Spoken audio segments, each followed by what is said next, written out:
Buenos días, estimados estudiantes. Bienvenidos a nuestra segunda sesión de la Unidad 4.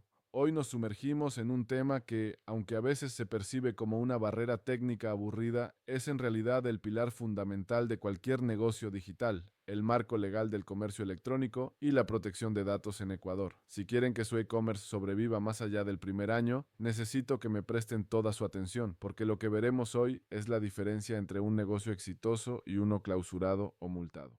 Para empezar, ubiquémonos en el tiempo y el espacio. Estamos en el Ecuador de finales de 2025. El ecosistema digital ha madurado.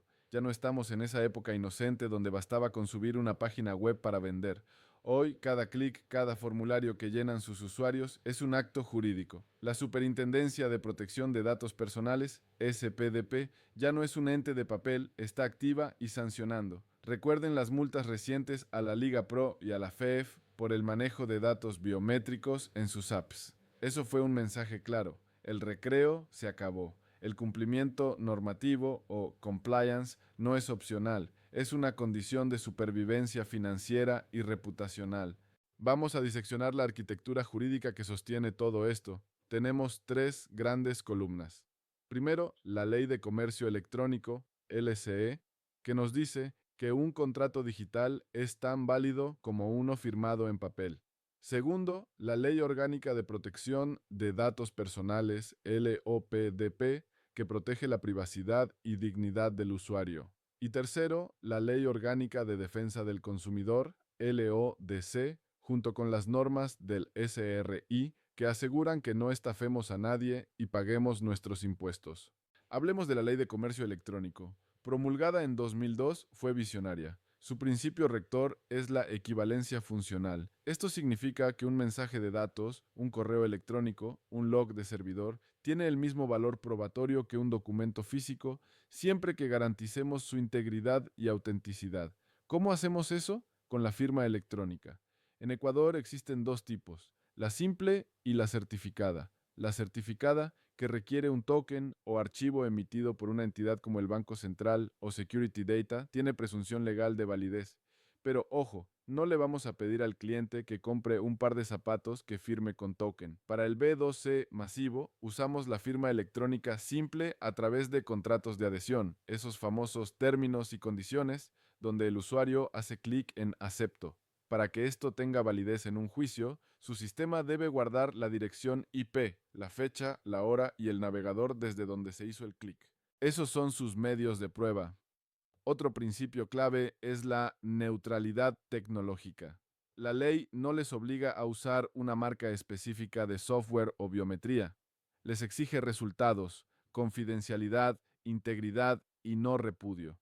Por eso, sus términos y condiciones no deben casarse con una tecnología que mañana será obsoleta, sino describir los mecanismos de seguridad de forma genérica pero robusta. Ahora, pasemos al tema que más dolores de cabeza está causando, la protección de datos personales bajo la LOPDP. Esta ley, plenamente vigente desde 2023, cambió las reglas del juego. El dato personal ya no es un recurso que la empresa explota a su antojo, es propiedad del usuario. El corazón de esta ley es el consentimiento, y aquí es donde el 90% de los e-commerce ecuatorianos fallan. El consentimiento debe ser libre, específico, informado e inequívoco. ¿Qué significa esto en la práctica? Significa que no pueden tener la casilla de acepto recibir publicidad premarcada. Eso es ilegal. El usuario debe hacer la acción afirmativa de marcarla. Tampoco pueden usar muros de cookies que impidan navegar si no aceptan el rastreo, y deben ser granulares, una casilla para los términos de la compra y otra separada para el marketing. El si navegas aceptas murió. Si su sitio web todavía tiene ese aviso, cámbienlo hoy mismo. Además, la ley otorga a los usuarios los derechos ARCO más: acceso, rectificación, cancelación, oposición y portabilidad. Si un cliente les escribe pidiendo que borren sus datos, tienen 15 días para hacerlo, y no basta con decirle ya lo borré. Deben tener un procedimiento técnico para anonimizar o suprimir esos datos de su base de datos y de las herramientas de terceros como MailChimp o Facebook Audiences. Si no lo hacen, las multas pueden llegar al 1% de su volumen de negocio. Hagan números, si facturan 1 millón, son $10,000 de multa por no borrar un correo. Un caso especial son los datos sensibles, como la biometría. El caso de la FEF y Liga Pro es paradigmático. Recopilaron rostros para el Fan ID alegando seguridad, pero sin un consentimiento reforzado ni una justificación de proporcionalidad. La sanción no fue solo económica, les ordenaron destruir la base de datos. Imaginen perder toda la inversión de captación de clientes de un día para otro. Esa es la consecuencia de no respetar el principio de minimización de datos. Pidan solo lo estrictamente necesario. El tercer pilar es la defensa del consumidor. La LODC protege al usuario en las compras a distancia porque hay una asimetría de información. No puede tocar el producto. Por eso existe el derecho de retracto. En Ecuador, el cliente puede devolver el producto sin dar explicaciones dentro de los 3 días posteriores a la recepción. No 15, no 30 como en otros países, son 3 días por ley y deben informar esto claramente. Ocultar este derecho es una infracción. También está el tema de la transparencia de precios. La ley exige mostrar el precio final, incluido el IVA, desde el principio. Nada de drip pricing, esa táctica odiosa de mostrar un precio barato y en el checkout sumarle impuestos y tasas de servicio sorpresa. Eso es publicidad engañosa y la Superintendencia de Competencia Económica los puede sancionar. Y ojo con los influencers, si les pagan para hablar bien de su producto, deben poner hashtag publicidad. Si no lo hacen, es publicidad encubierta y la responsabilidad es solidaria entre la marca y el influencer. Finalmente, la parte tributaria. El SRI nos obliga a la facturación electrónica. Su e-commerce debe ser capaz de generar el XML firmado, enviarlo al SRI para autorización y mandar el RIDE, el PDF, al correo del cliente automáticamente. Esto debe funcionar incluso si el servicio del SRI se cae momentáneamente usando un esquema offline con reintentos.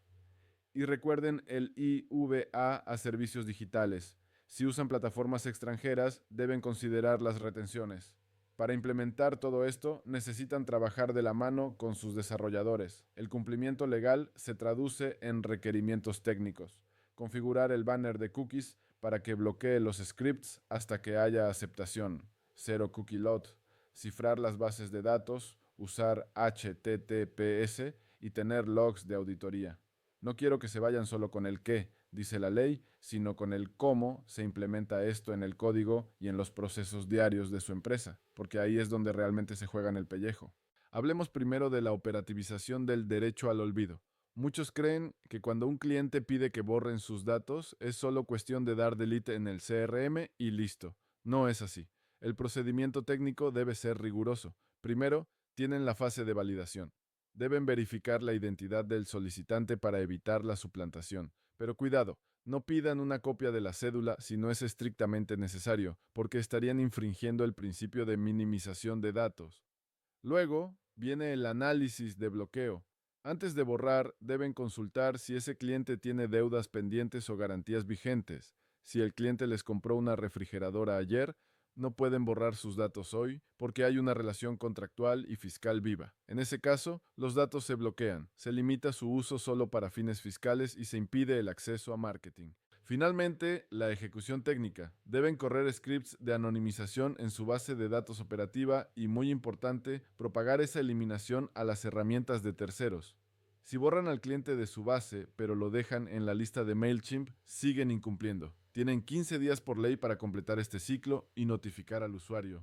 Ahora profundicemos en la gestión técnica del consentimiento de cookies. Les mencioné el Zero Cookie Load.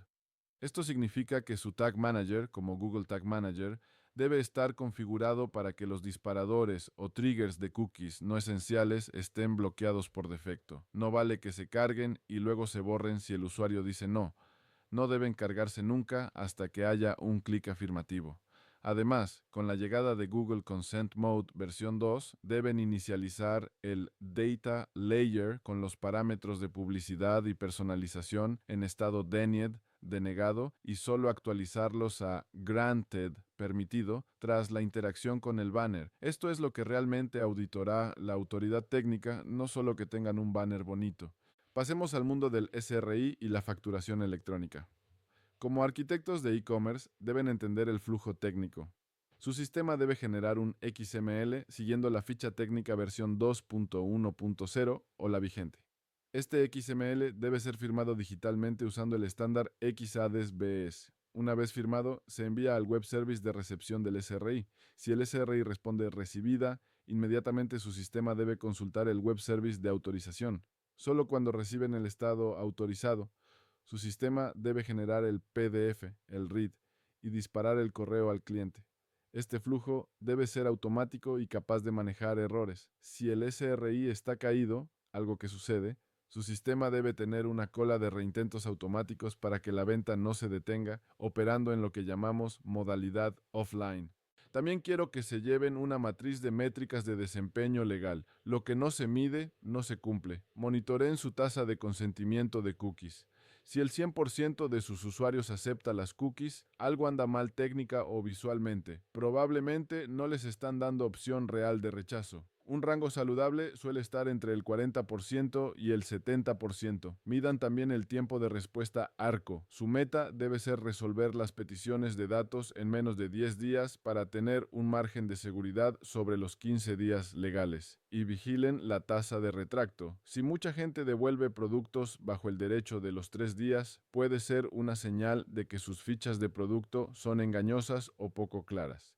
Finalmente, cuidado con los errores comunes en la tropicalización. He visto decenas de e-commerce ecuatorianos que hacen copiar-pegar de términos y condiciones de España o Colombia.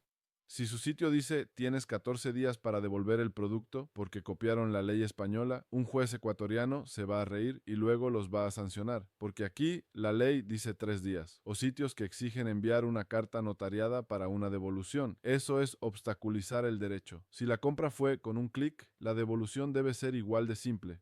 Implementar estos procedimientos paso a paso es lo que separa a un negocio digital profesional de uno amateur. No esperen a tener una notificación de la superintendencia para revisar sus procesos. Auditen hoy, corrijan mañana y duerman tranquilos. Muchas gracias por quedarse estos minutos extra. Estoy seguro de que esta profundidad técnica les será de gran utilidad. En conclusión, el cumplimiento normativo no es un obstáculo, es una ventaja competitiva. En un mercado lleno de estafas, una tienda que respeta mis datos, que me cobra lo justo y que me deja devolver el producto, gana mi confianza. Y la confianza, estimados estudiantes, es lo único que fideliza a largo plazo en el mundo digital. Así que revisen sus sitios, auditen sus procesos y diseñen pensando en la ley, pero sobre todo pensando en el respeto al usuario. Muchas gracias.